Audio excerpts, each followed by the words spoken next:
Good not stuff. waving you home. First things first. It is time. No more waiting, delaying, procrastinating. Nick, it is time to reveal your new NFL tiers entering Week 4. I have to imagine this was a tension-filled committee meeting after the Chiefs lost their second straight. You probably heard about it. Nick, buddy, my friend, my colleague, but mainly my friend. How do you have the team stacked heading into Week 4? All right, before I get into how the committee put the, unveiled the tiers, before we do that, it is this time of year where, to quote Jack Nicholson, you need us on that wall, you want us on that wall. Have you looked around the alleged power rankings throughout the rest of the internet? CBS Sports. Hey, Arizona's undefeated. They're the second best team in football. Do you watch the games? Our friends at ESPN, San Francisco, they're not a top 10 team. What? My dear mentor, Colin Cowherd, has Denver, who has beaten Jacksonville and the New York teams, fourth. That's why power rankings are a relic of a sad past, and tiers are the wave of the future. Unveil them from the bottom up, as we always do. I don't know. The Giants have company. It's the Jets. The next line isn't really even worth talking about. I wanted to put the Lions higher because they almost beat the Ravens, but they invented a new way to lose. The most interesting thing about line 3, did you guys know the Bengals are 2-1? It's true. Like, you can check. They're 2-1. I don't know how. And look out for the Falcons. Falcons, 2 easy games coming up, above 500 en route. The Colts, even at 0-3, they're better than the 6 teams beneath them. And then those 4 teams, the Vikings, Steelers, Dolphins, Patriots, they might be the 4 least interesting teams in the NFL right now. Just boring, mediocre football teams. All right, now the teams that actually going to be fighting for the playoffs. NFC odd man out. 2 of these 3 are going to miss the playoffs.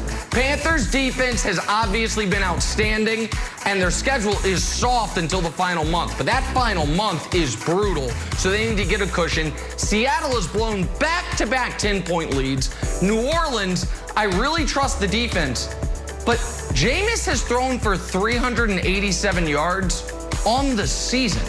He's played all 3 games. 2 of those 3 are going to miss the playoffs. Odd man out AFC. 1 of these 3 is going to miss the playoffs. And it's not going to be the Titans because they're going to win that terrible division. I already mentioned the Broncos. They're 3-0, but the wins have come over the 3 worst teams in football. The Raiders are 3-0. 2 of those wins in overtime. Those 2 teams will be battling it out for a wild card spot at the end of the year. High ceiling, low floor teams. Chargers, Cowboys, Ravens, Cardinals. These teams, when they look their best, look as good as just about anybody. But the Chargers still can't figure out how to not ruin themselves with pre-snap penalties. I personally still don't trust anything about the Cowboys coaching staff. The Ravens did need a 4th and 19 and a 66-yard field goal to beat the Lions. And the Cardinals are coached by Cliff Kingsbury. Can't trust them. Championship caliber. The Bills deserve a ton of credit. After a terrible Week 1 performance, they've outscored their opponents 78-21. Josh Allen had his first really, really good game since December of 2020. Give him credit. I'd like to see a little more from the Browns. I think their best game was actually their loss to the Chiefs. And the Bucs, that defense didn't show the improvement we wanted to see. But all right, don't reveal yet. America, we have a change at the top. For the first time since we've been doing these tiers. About time. The integrity matters. The games matter. Honesty matters. Reveal the top of the pyramid, please. There it is, America. Number 1 contenders, Packers-Niners. Wait, what? Listen, Packers-Niners, in my opinion, that game was a tie.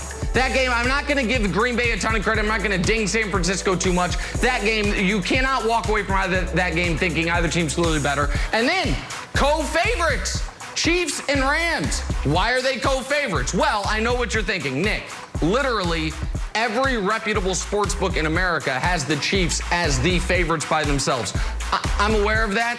and the committee tried to push me to leaving the Chiefs at the very top. I said, no, the Rams, you know, when you beat Tom Brady, when you're as healthy as you are, when you're playing as well as you are, I need to put the Rams up there. So I overruled the committee. They wanted to leave the Chiefs at the top the way every gambling venue in America has it. I said, no, we have co-favorites. We have co-favorites. We have co-number one contenders. We have 3 other championship caliber teams. Broussard, I knew you doubted me. You were like, oh, Nick's going to be a homer. Nick's going to do it. No. Dripping in integrity. There it is. What do you say?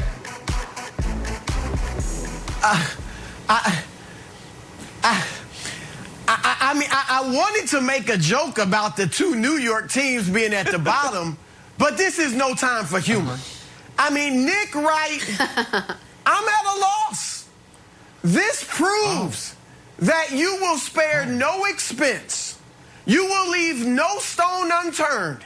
Ain't no mountain high enough for you not to have Kansas City at the top of your tiers. This is absolutely egregious. This is a travesty. America, you've been hoodwinked, bamboozled, led astray, run amok. I mean, Nick, this is ridiculous. I mean, come on. The people at the Associated Press, the USA Today coaches poll, Quinnipiac, they're rolling over in their graves. And they're not even dead. They're dead. Still alive. I mean, Nick, come on. Still alive. Still alive. Who's at the top?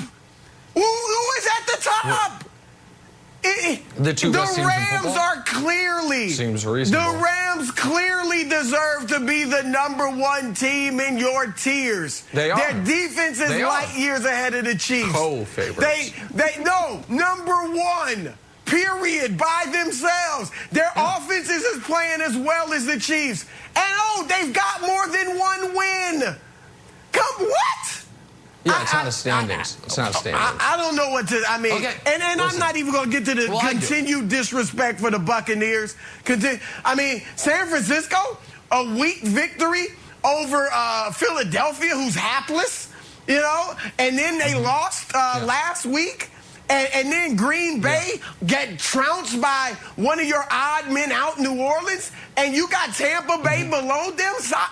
Wilds, I'm at a loss. Okay, well, no. I've seen it all. Just going to wait a moment. Okay. I've seen it all. Well, Wild's going to wait just a moment here. Okay, you mentioned the losses by Green Bay and the losses by San Francisco. You oddly did not mention that Tampa Bay just got beat soundly against the first really good team they've played this year. The best team in the league. His main issue seems to be that the Chiefs, despite 2 losses, are at the top of the pyramid. And I'm not even going to make the argument they are 2 4th down conversions away from being 3-0. I'm simply going to make the argument right now, this moment, does anyone believe that any team other than the Rams, who again, co-favorites, are actually better than Kansas City? If you do, make the case.